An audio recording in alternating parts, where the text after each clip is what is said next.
What's up, guys? Welcome back to the channel. I just finished watching episode 10 of Andor, and so in this video we are going to be talking about this series in general. I'm actually not going to review episode 10 specifically. As you guys know, I haven't been reviewing every episode, but I'm just kind of going to talk about my feelings on the show and how I've been liking it so far. So, I have had a lot of fun with this series. I do think that the first few episodes were sort of slow. I think there was a build-up, and that was totally expected for me. That's what I was going into the show expecting to see, right? I understood that this was a brand new story mostly about characters that we've never even seen before, about Cassian Andor, who we really didn't know much about. All we knew about Cassian coming into this series was that he was this dedicated rebel spy. And so there was a lot of plot building to do. This wasn't like Kenobi, where we already knew who Obi-Wan Kenobi was and what he was doing, right? There was a lot to familiarize the audience with and get us ready for this brand new story. And so that's what we've done. So there's sort of two different stories going on in this series, right? One half of the show is focusing on Cassian Andor, he's the star, and then the other side is focusing on the political side of things. So like Mon Mothma and Vel and Cinta and their hunt for Cassian and all of that stuff, and then also the Imperial side of the political coin. I'm really enjoying delving into that and really learning about the Imperial conduct and how they go about things, and we're really seeing just how evil the Empire is. The fascist way of the Empire and the way that they try to keep people under their thumb is really eye-opening. It's not something that we weren't aware of, but it's really fun to delve into the Empire in this way, in my opinion.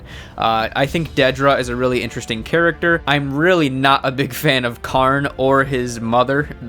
His mother really annoys me, actually. But I understand, though, what she's doing for the story. So, yeah, just not a likable character, though. So, in this week's episode, we obviously had the prison break. Cassian was imprisoned for 6 years for basically walking on the street, and then through that wrongful imprisonment we've gotten more insight into the Empire and how an Imperial prison is ran, which again, really interesting. Really, I don't want to keep calling it fun because obviously it's not actually fun, but the show itself is fun. It's interesting though to see this Imperial prison facility and the way that they torture people to keep them in line. And then, the last couple of episodes, Cassian and a couple other people started figuring things out, and they're like, we need to get out of here. And then they find out that they're never actually going to get out if they don't fight their way out. And so in this episode, that was the culmination of that build up, that story arc, and they got out. Obviously, what's his name?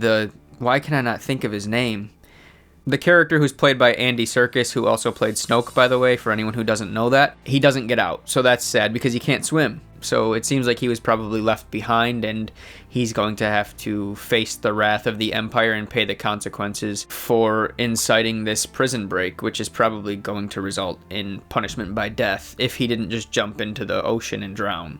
Looking at the rebellion side of things, I also think it's almost uncomfortable, actually, to look at the way that the rebellion started, and because of the amount of secrecy that they need to have and the amount of dedication that they have to this cause and to keeping everything so under wraps. We had this Imperial officer in today's episode who was basically told that he's never getting out of this, that he's trapped with the rebellion and there's no way out. Sorry, if you want out, you're not getting out. You're stuck here. And then we also have Cassian from another perspective who participated in this raid and helped the rebellion out, and then since he's out of the cause and he doesn't want any part of it, they're like, well, we need to hunt him down and kill him, so it's cutthroat. It's a cutthroat business, and that's kind of crazy to see, really. I'm really enjoying Mon Mothma. All of the scenes with her, I'm really into that. I just think Mon is a pretty charismatic character, and obviously we know that she plays a big role in the rebellion later on, so it's cool to see how she was here from the beginning and really struggling to get this thing on its feet. And she also has that internal struggle, which you can learn more about in like the books too, like in the Aftermath series, which I read. You can really see how she's always sort of torn between like really playing things by the books and trying to appease the politicians and all that, and then also standing up for the right cause. Because everything that she does for the rebellion right now is completely in secret. She has to put on this front. And I think she says something along those lines. She's like, as long as they consider me an irritant or an annoyance or something like that, they won't figure out what I'm really doing. So she has to put on this front that she's just this politician who's, stands with the Empire, but also doesn't want things to get too out of control. She's obviously not a fascist, and she doesn't get a lot of support from other people within the Senate, as we've seen. But what I'm saying is, she puts on this front, and obviously we know she's a rebel through and through at the heart. Like, that's what she cares about. That's the cause she's dedicated to. But at the same time, even as Mon Mothma's character continues to grow and develop, she understands the political landscape and the political game through and through. And so she knows that she has to appease the politicians to some degree. And like I said, she tries to play things by the books for the most part. Here in Andor, we're seeing that she's willing to bend the rules for sure. And she's in a very desperate position right now. So it's going to be interesting to see what she does to get this money, to get access to this money that she needs. But like, even after the rebellion defeats the Empire in the Aftermath series, Mon is still trying to play things by the books and do the right thing and, follow the rules, so to speak. And then Leia is like, no, we're going to do it this way. Or at least I'm going to do it this way. I'm going to break the rules. And we're going to do what we have to do to win this battle, right? And that's sort of a similar role to what Luthen is playing. He's way more extreme than Leia, obviously, but he's sort of like he's definitely the engine that makes all of this go, but he has to push individual people to do things that are uncomfortable for them. The Imperial dude who he talked to today, he had to do that. Again, he's like, you're not getting out of this fight, I'm sorry. And then Mon Mothma, again, she's trying to play things by the book. She is the politician. She plays a different role than he does in this, so he has the liberty, the freedom to do that, more so than Mon does. But Mon is uncomfortable with some of the things that he does and some of the things that he wants, and he's like, I don't care. Like, we're gonna do what we have to do. So that's cool. I think Luthen's a pretty interesting character. There's a lot of characters in this series that are brand new characters that I'm pretty interested in. Obviously, Cassian's the main character, like I said. Mon Mothma may be my favorite character in this show so far, but we also have Luthen and Bix, and again, for some reason I can't think of the guy who Andy Serkis plays. I can't think of his name. And Dedra, the Imperial officer, the woman. I really find a lot of these characters to be really interesting, and I'm glad that the show has taken this route and it's not relying on any nostalgia at all. I do still think that we will probably see Bail Organa, maybe not even in this season, but I do think we'll see Bail at some point in the series. It just makes sense.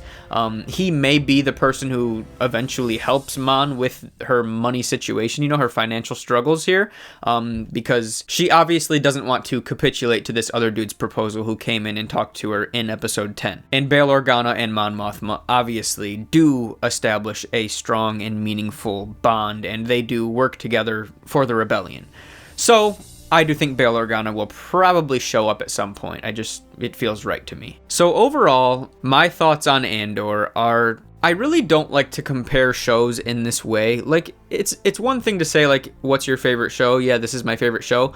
But I don't like how people feel like they have to tear one show down to say that they like another one. I see a lot of people that are like, The Mandalorian could never do this, and Obi-Wan should have had this and that going for it that Andor does. And it's like, can we just enjoy this series? Like, I am enjoying Andor. I loved Obi-Wan. I love The Mandalorian. I really enjoyed the Book of Boba Fett. Let's just take these series for what they are. But with that being said, in comparison to a show like Obi-Wan or like Book of Boba Fett, the thing about, especially with Obi-Wan, it was like I could come on here and talk about a singular episode because they would just like really blow me away, some of them. Like episode 5 and 6 especially, it was like I'm just so excited that I can just come on here and not really say a lot of meaningful things, but just tell you about how excited I am by what I just watched, right? With Andor, it's a little bit different. It's like none of the episodes in this series really blow me away. Nothing shocks me still to this point. Like, it's really quality. It's good content,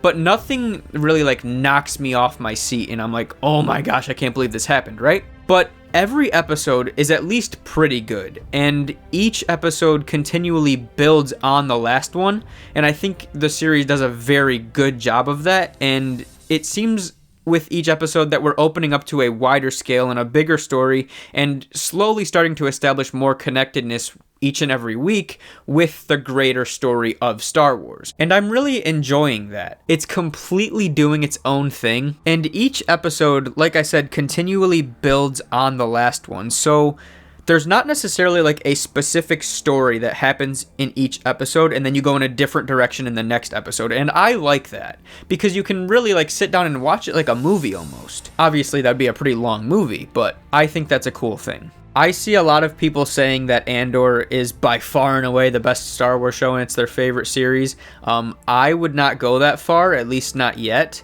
I definitely have enjoyed other series more. There's a chance that it could get there eventually, but I would still say that I enjoyed Kenobi more. I probably liked The Mandalorian more. Clone Wars and Rebels are just such, like, the stories are so much longer. There's so many episodes in those that I wouldn't be willing to say Andor's better than either of those, honestly, at this point. But it's definitely a good story. And in terms of the scale of the show, like we've talked about this in previous episodes or previous videos that I've made, the scale, the cinematography, honestly the writing overall, just in general, Andor, I could see from that perspective why someone would say Andor is the best Star Wars show. In terms of the actual quality of the story, the overall budget of the show is very apparent. From that perspective, Andor is definitely in the running for the best Star Wars show and probably is the best one. But in terms of what show I have enjoyed the most, it's not there yet for me. Again, I'm really loving it. I'm having a great time with it. I look forward to each episode every week. I can't wait to see how the series concludes. We've got a couple episodes left still, and we'll see how things go from there. One of the actors, the actress who plays Cinta, actually said, I think she said this, that episode 12 is her favorite of the series. She said episode 6 was the best one we've seen so far, and then she said episode 12 is her favorite. So it'll be really cool to see what she meant by that and how the series wraps up, because episode 12 is the conclusion.